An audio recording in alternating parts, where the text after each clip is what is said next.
Hey guys, welcome back to the Naked Marriage Podcast. We are Dave and Ashley Willis, and on this podcast, we undress the truth about sex, intimacy, and lifelong love. I want to give a quick shout out and thank you to those of you who have been subscribing online, leaving reviews online. Your feedback is so encouraging to us.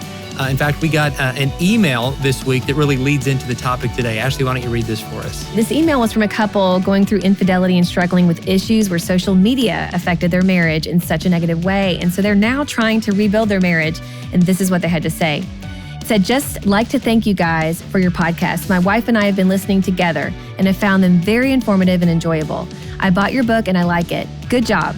I like how you guys cover a lot of different areas and has helped bring us a step closer to putting our marriage back together. Thank you so much. Keep up the good work. Keep the podcast coming. And we love hearing from you guys about this and that it's helping you. And with this particular message, I thought it was so interesting that they mentioned social media being a negative influence in their marriage. And so we decided today on the podcast, we're going to address this. Social media, it can be so good, but again, it can be kind of bad when we navigate it in the wrong way. And I think especially when it comes to our marriages, and I can't tell you all how many messages, how many emails we get about how to navigate this. And one of the questions we get a lot is, should we allow our spouse to have our password to our social media accounts? And our quick answer always right away will be absolutely 100% yes. Now, this is huge. The strongest couples value transparency over personal privacy. Yes. And if you insist on personal privacy, that is going to be this area of pride that will turn into secrecy, that will turn into dishonesty, that will turn into divorce if it continues unchecked. Because marriage, the way God intended, it has to be naked. That's why we call this podcast the Naked Marriage Podcast. That's why our book is called The Naked Marriage. God created the first couple naked and unashamed, and that nakedness represents not only physical nakedness, which is awesome, but it represents no secrets, nothing to hide, no masks. There's nothing up your sleeve. You're not even wearing sleeves. It's just a place of total transparency and vulnerability. You've got to have that too. And the social media world, the smartphone world that we all live in, it's made it so easy to hide certain things. And it makes it so important to be vigilant that we're not having any part of our life, our social media, anything that we're keeping from our spouse. And so, if you want your marriage to be all that it can be, then you just can't have secrets. And it's not, and giving each other passwords, it's not because you don't trust each other. It's because you do trust each other. And it's because you do respect each other that you're saying, I don't want there to be any part of my life that's off limits to you. And that's going to bring such intimacy into the marriage. Absolutely. And, I just want to pose the question, if right now we're talking about this and it's making you feel extremely uneasy, I would just ask you why, and think about that for a minute. Why? Why would you not want to give your husband or your wife your password, like to all of your different social media forums? Why is that? Why would you not want them to see your Snapchats? Which that's a whole other thing. I think Snapchat, just to camp out on that for just a minute, I don't like it because I don't like that things disappear. If you want to do that with your spouse, so be it. I know there's ways to still have some transparency with that. But with Dave and I, one thing we've always done for years is we just want to have total transparency. We know what can happen when there's not. Like, we know the hurt it can cause. We know how many secrets can form. And I believe that, God can use social media to do amazing things. Like, we can pray for each other. We can keep each other informed. But I do think the enemy really tries to have a heyday with this secrecy, side of things, because you can. I mean, if you want to, you can keep a lot of secrets that way. And it really will pull you into a rabbit hole far and far down, like further than you ever thought you would go. And you end up doing things you never thought you would do. And then you end up busting up your marriage and your family. And so that's why we talk about these things, because it happens pretty easy. I mean, it's subtle decisions that lead to bigger things that can have a very negative impact on your marriage and your family. So that's why we talk so boldly about this. And I know some of you listening, might be thinking, well, I need something of my own. I'm my own person. And that's some of the things that we hear when we talk to couples who are struggling with this. And I would say, absolutely, you're an individual, but that doesn't mean you lie to your spouse. It doesn't mean you have secrets. Being an individual doesn't mean you have secrets, because in marriage, there's not this privacy from each other. It's not meant to be a private kind of relationship where you just kind of do life together and you don't share anything. This is the one relationship where God is very specific about being naked and unashamed. And you know how you get shame is keeping secrets and having lies. And that's when the enemy comes in and makes you feel ashamed. But we're not supposed to hide things from each other. And that's why, we need to, out of the gate, and if this isn't already, something that you do, you can change today. It just takes today making the decision to make sure that you know each other's passwords, that you're not hiding anything from each other. There's not messages or posts that you wouldn't want your spouse to see. Think about that. Think about how this would make your marriage better, because you would know for sure that you can trust each other. Yeah, man, absolutely. So have a policy. We call it the secret-free guarantee, where every password is shared, where every device is there's nothing that's off limits to each other. Right. If your spouse picks up your phone and starts going through it, then that's just normal, because you want to know what's happening in each other's world. It's not even about checking up on each other. It's just, I'm using your phone instead of mine because I need to use it for a second. And there's nothing weird about that, because we share everything. And if I happen to see your text messages and I'm like, oh, by the way, don't forget, you got this text message from Shirley and you're having lunch next week. It keeps you connected and engaged in each other's world. So make that policy, even if it seems weird, even if that seems like, oh my gosh, that is too much. That's too much. It's going to help you build trust. And as we talk about all the time, trust is earned. Jimmy Evans, our mentor, marriage guru, he says trust is built in drops, but it's lost in buckets. So you can dump out a bucket full of trust when you break it, but you've got to build it slowly over time, one drop at a time. Right. And every moment you live with total transparency is another drop that you're adding into that bucket. Another aspect of social media I think we need to address, how the comparison trap can pull us in. It's not about the privacy deal.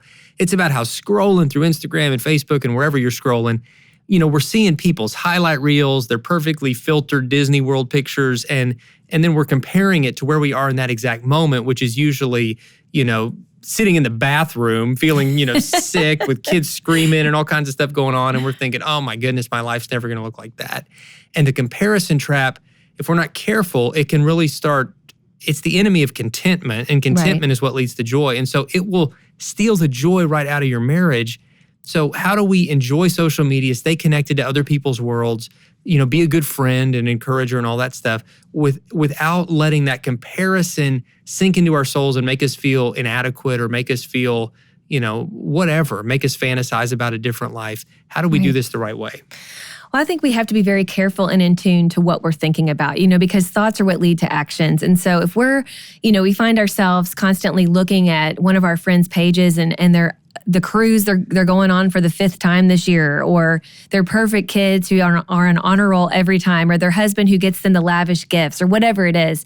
If we find ourselves constantly checking up on that person and obsessing over what they have or don't have or whatever it is, then we probably need to not be on there for a while, because that's really kind of creepy. Because if you think about it in like a physical sense, you were literally stalking that person, and that's really weird behavior and it's unhealthy. And so we need to stop. I think people call it trolling. Don't be trolling people on social media. And it's like, it's really not going to go anywhere good. Because you're not looking for the right reasons. You're looking to compare, whether you're comparing to see all the things that you don't have and that they have and you're feeling jealous, or if you're looking at yourself like, wow, see, I have a way better life than them. They make me feel so good because I have this and they don't have it. That's not good. Either way is not good. It's not really how God wants us to approach friendships. And so I would say if you find yourself constantly stuck in that kind of cycle of looking and comparing and looking and comparing, I would say get off Facebook for a while. There's a lot of times people will do Facebook fasts, and I think that's a good thing. Do it for 2 weeks. Just don't look at it for a while. Tell people to text you if they need you, call you if they need you, and just get off there, because it really will kind of help get your mind and heart in kind of the right place where you're not constantly comparing yourself. And just like Dave said before, we have to always remember that people do not put their worst moments on Facebook or Instagram. They're putting their highlight reels. They're putting the best of themselves. And every time, too, there's a filter involved. There's literally filters on everything. Everybody looks better. Everybody's acting better and doing better than they actually are in their real life. I look at an Instagram picture of me and I'm like, man, that guy looks all right. And then I go to the bathroom at 2 in the morning and look at myself in the mirror. I'm like, I look hideous. Like, you are so handsome. Well, I really don't care that much. Is really the whole goal is just to not really care. But there's a whole difference between Instagram and real life, is what I'm saying. Absolutely. Like we just put our best out there, and that's good. We can put our best out there, but you don't have to feel like that's real life 24/7. Nobody's living in a fairy tale land. Everybody has struggles. Everybody has issues. And so yeah, don't get caught in the comparison trap. And I think too, if we kind of focus on, why am I sharing this? Like what you put out there, is it just to share with your family and friends? Is it just to bring them into those moments in your life? Or is it to make somebody else feel bad or make yourself feel better? Like really think about the motivation and think about the words you put on there, especially when it comes to your spouse. If you want to give a shout out to your spouse, that's awesome. Totally sing their praises all day long. But if you want to just talk about and rant about how terrible your husband is, how terrible your wife is, please don't do that. Or even this, like I even get like really bothered when I see somebody pointing out how handsome or beautiful some random star is and going on and on about how sexy they are and people will get real specific. And I think, that hurts your spouse. It's the same as looking at the pretty girl running down the street or the handsome dude, cleaning your pool, whatever it is. I know that's such a cliche, but you know what I'm trying to say. Like, it's the same thing. It's a virtual way. We don't even have a pool. No, I just know that's in movies all the time. But it's the same thing. It's a virtual way. His name's Pablo, isn't it? You have a fantasy about Pablo the pool boy. You're so silly. I don't even know if I've ever met a pool boy, but it is in shows and it's like a thing. But guys, if you were standing there next to your spouse, it'd be wrong to just look and follow somebody with your eyes down the street and start fantasizing about them. That's the same thing when you start really making posts about how your fantasy is with some random star or how you wish you had this life or that life. Like that's going to hurt your spouse. And it's hurting you too because it's skewing your perspective. It's, the whole saying about like, well, don't think the grass is always greener somewhere else. Why don't you water your own grass? It's really that same kind of thing. Like, look where you are. Look at the beauty that God's put in your home. Look at the gift of your spouse. Don't keep on looking and comparing your life to all these random other people. And instead, focus on what God has for you, what He's given you, and the blessings you have in your own life. The Bible says godliness with contentment is great gain. And yes. I love that word contentment. And if social media starts to become the enemy of contentment, then maybe we need to just put it away for a while, like Ashley said. Yeah. So let's get real practical about what should we put or not put online as it relates to our family. Because I think that now that we're all living in worlds where essentially we're all living as reality TV personalities, putting huge chunks of our life out there for public consumption, what should we be putting out there and then what should we not in terms of protecting some level of privacy for our marriage, our family, our kids? Just what should be the filter we use before putting anything out there? Not filter like in terms of picture filter, but filter in terms of the decision-making process. Right. I think we've got to be really careful, especially when our marriage is going through a tough spot. That's not the place to plaster all the details about that. Now, if years down the road, you guys have come through that and you both agree that for God's glory and for the good of others, it would be good to share your testimony, that's a whole other thing. And you need to be, a couple years removed from that or more and have lots of counsel and be in a good place. That's a different thing. I'm talking about right now. If you're going through marriage struggles, don't plaster it on Facebook. If you want to ask for prayer and not get specific about it, that's fine. But the reason I'm telling you not to do that is because what's going to happen and hopefully happen is that you guys get through these struggles, but then your friends and family remember all the details about whatever your spouse did to you. And they're not as forgiving, right? And it's not their marriage. And so then you have people treating your spouse differently because they know of the dirt kind of on your spouse, so to speak. And so you need to be very, very careful about that. And I would say this doesn't mean like you don't share things online, but share the positive things. If you are going through some kind of hardship, you can still ask for prayer and talk about going through a hardship without getting real specific or putting your spouse down or just plastering all the negative things they do online, because you can't take those things back. You can even try to erase a post, but all these people saw it and they're not going to forget it. And so be really careful. And I would even say if it's an emotionally charged post, I would look at that post and kind of not post it until you've looked at it a long time and even edited it before you put it out there. Because again, you can't take it back, and it could ultimately really hurt your marriage too if it's a negative. Never put anything negative about your spouse online. But if it's emotionally charged and it could even be bent that way, I just would be very careful about that, because you just can't take those things back. And even if you've moved on and you've forgiven your spouse, or you've kind of reached this new place of understanding in your marriage, you have all these other people online who don't know that and who are still thinking about that. And it's just stirring up dissension. And in the Bible, it's very clear about not stirring up dissension. In fact, it says God hates that. And it only says he hates a few things, but it says he literally hates that. So we need to not do that. We need to do whatever we can to bring peace to our homes, and to bring even peace and encouragement to other people. Yeah. Online. And that reference when Ashley's talking about, you're thinking God hates stuff? Yeah. If you look at the book of Proverbs, it lists out 6 things that God hates, 7 that he finds detestable: pride, lying, all these things. Yeah. But that disunity, somebody that would cause disunity is a big one, especially in marriage. I think just a really good litmus test for anything you put online is, yes, I'm going to get my spouse to sign off on this. And it's not just about, like Ashley was talking about, with maybe a post sharing too much of your life. Guys, listen, this is good marriage advice for husbands. Never post a picture of your wife unless she approves of it. Yes. Because she's going to look beautiful to you in the picture, no matter what the picture is. But I've found over years of learning some hard lessons that she does not think she looks beautiful in all the pictures. And if I post one that she doesn't like, then it could create some real unnecessary marital strife. And so it can go the same way for husbands. I think there was one picture once where you were like, "Oh, sweetie, I don't think I look good in that picture." I mean, you don't care as much as I do. Extreme. It looked like I'd had a stroke or something, and maybe that one. But yeah, I normally don't care. He always asks me now, because there was one post years ago. Oh, I got in trouble. And it was so sweet. It was like a little family moment, but it was just not my best picture. And again, I, like everybody else, I want to put my best foot forward online. And so I was like, Dave, can we take that picture down and just put this other picture that's like way better? Of course. And he was like, "Oh, sweetie, I'm sorry. I just thought it looked great of everybody." So, I mean, you just never know. And it's just being courteous to your spouse. But again, I don't think you ever need to put something negative about your spouse out there. No. And I would even venture to say too, even if you're in like a separation right now, even if you are on the brink of divorce, like there's papers out there, and we've talked about this in past posts. If you want to listen about how to deal with that, please go back and listen to when you're fighting for your marriage alone.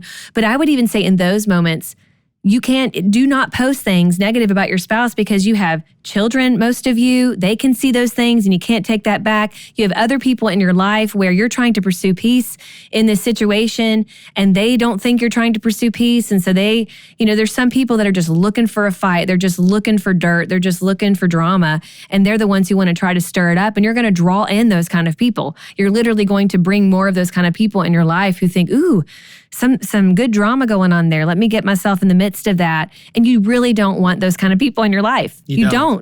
And on Facebook, that does, when you start putting negative things out there and bad talking your spouse, bad talking your situation, those are the kind of people that want to come around. There was a quote once that talked about how when you're really rotten is when the fruit flies come.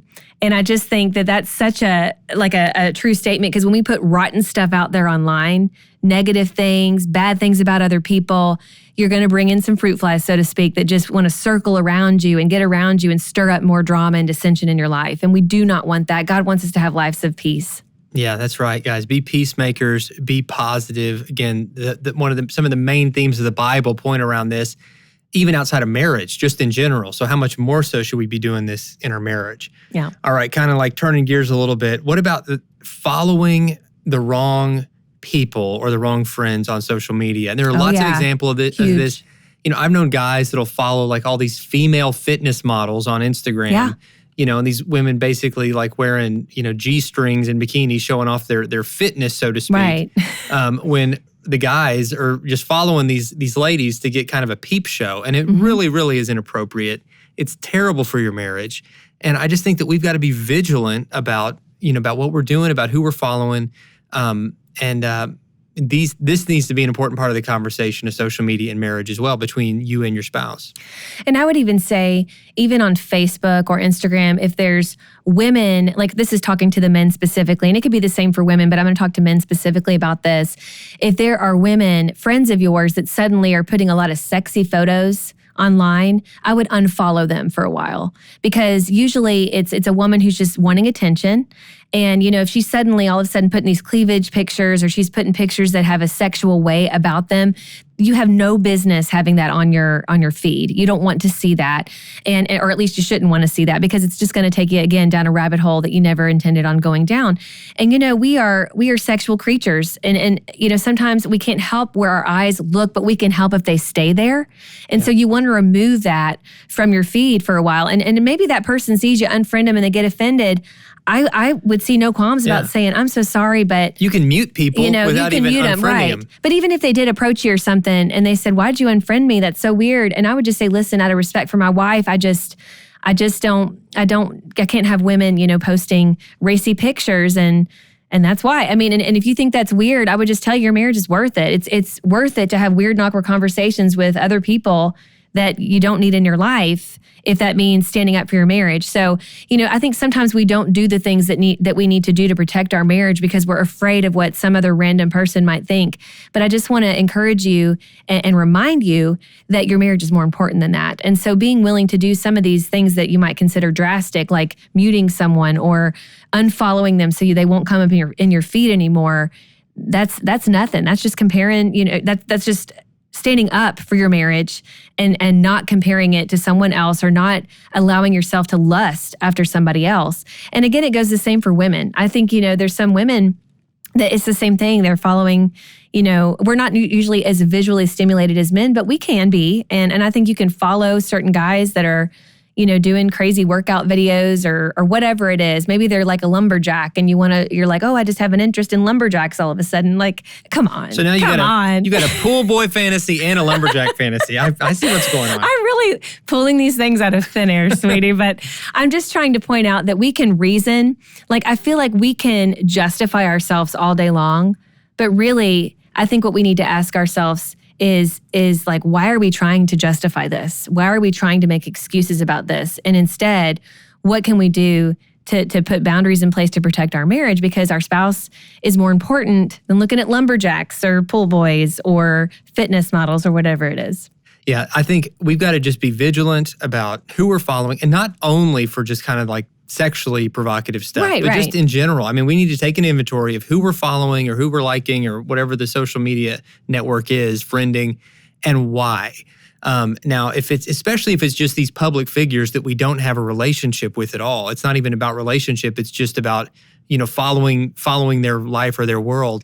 And you got to ask yourself, is this helping me become a better spouse? Is this helping me grow closer to Christ? Is this helping me be a better person? Or is following this person's feed making me more greedy, making me more just like angry, making me more whatever? So if it's something negative, there have been times where I've, followed people who will just like put all these political rants, and I'll find myself like seeing this pop up in my feed all the time and actually starting to get kind of like, more angry just reading all these things. And I think, wait a second, I've got better things to do with my time and energy than to get sucked into these online fights that nobody wins. Right. And so sometimes you just need to mute people or unfollow people or unfriend people. If following certain people is just constantly stirring up that comparison deal where you're trying to keep up, maybe you need to mute that person's feed for a while. If following certain people is bringing up kind of this like any kind of lust or provocative imagery, you might need to mute or unfriend or unfollow those people for a while. Right. You've got to be so intentional about who you're following, because your life is going to start to be shaped by who you're following. And so first and foremost, we follow Jesus, who never needed a Twitter account. We did follow him in every part of life. But I think that as we follow him, we need to be really careful about who else we're following online. We do. And I even think when it comes to our friends, like if you have friends that are constantly ranting on their husbands or ranting on their wives, or are constantly putting out things that are just bad, like you see a picture and you're like, ooh, why are they putting that picture out there? I wouldn't feel comfortable with my husband seeing me look at that picture. I wouldn't be comfortable with my wife looking at that picture, because sometimes you can't help who comes into your feed, especially on Facebook and even Instagram. I would unfollow that person for a while. I would.